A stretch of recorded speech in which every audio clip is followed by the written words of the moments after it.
My dear son, if you are reading this, then perhaps you have felt the pull of the easy path, the voice that whispers, "You deserve rest," when you have barely begun to work. I know this voice well. Every man does.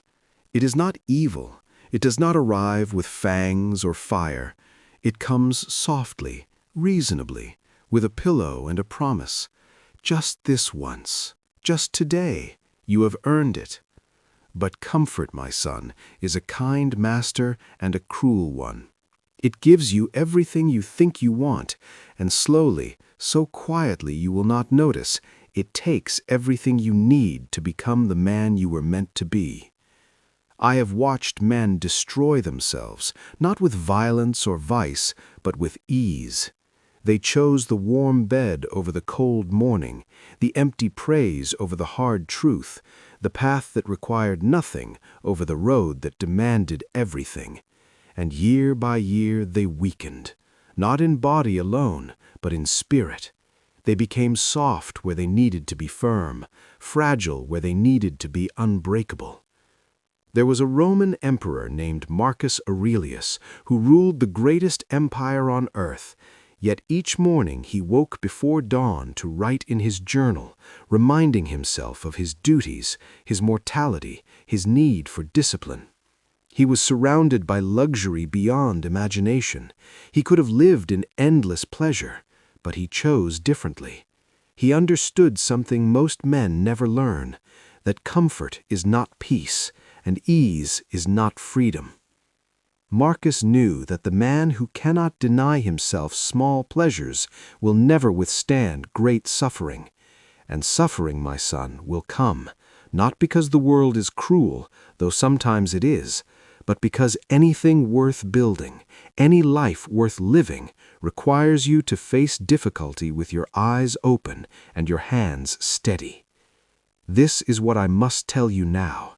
Weakness is not something you are born with. It is something you choose, day by day, in 1,000 small surrenders. The snooze button, the second serving, the excuse you make to yourself when no one else is listening.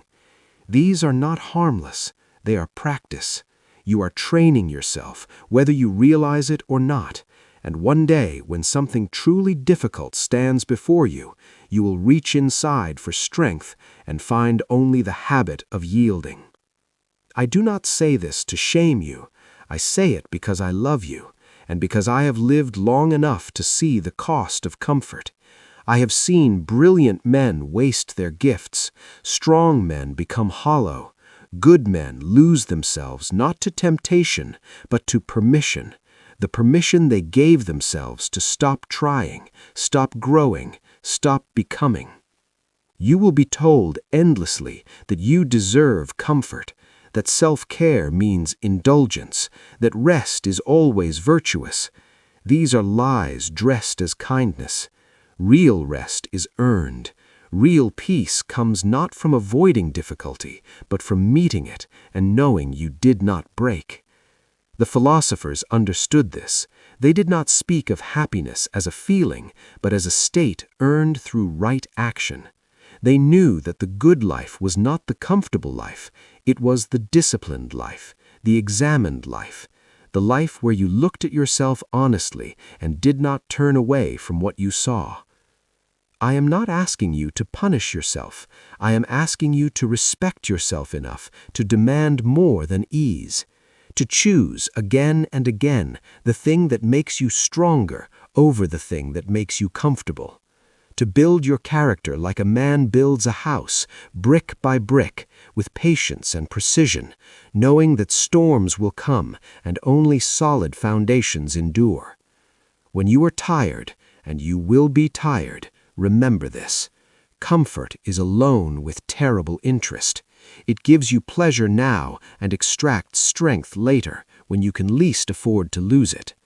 Every time you choose discipline over ease, you are making a deposit into the man you are becoming. Marcus Aurelius wrote, "You have power over your mind, not outside events. Realize this, and you will find strength." My son, the world will offer you 1,000 comfortable lies. I offer you one uncomfortable truth.